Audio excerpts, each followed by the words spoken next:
Friends, कैसे हैं आप लोग। एसएम टू लोकगीत वीडियो चैनल पे आप सबके बहुत बहुत स्वागत है। अगर चैनल पे नए हैं तो प्लीज चैनल को सब्सक्राइब कर लीजिएगा और बगल में बेल आइकन घंटी है उसको प्रेस कर लीजिएगा कि जब भी हम वीडियो अपलोड करें तो सबसे पहले नोटिफिकेशन आप सबके मिले।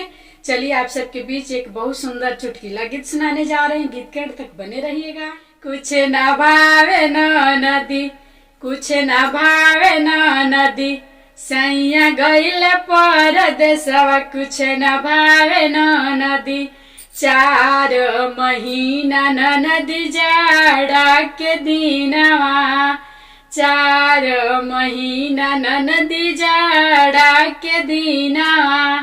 के ओढ़ावे न नदी, के ओढ़ावे न नदी, तोहरा भैया बिनु रजैया। के ओढ़ावे न नदी, कुछ न भावे न नदी, सैया गईल परदेसवा, कुछ न भावे न नदी। 4 महीना न नदी गरमी के दिनवा, 4 महीना न नदी गरमी के दिनवा।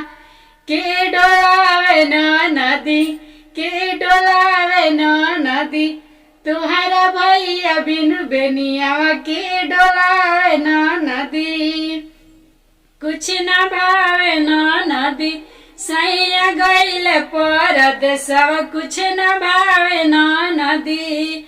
4 महीना न नदी बरसा के दिनवा, 4 महीना न नदी बरसा के दिनवा।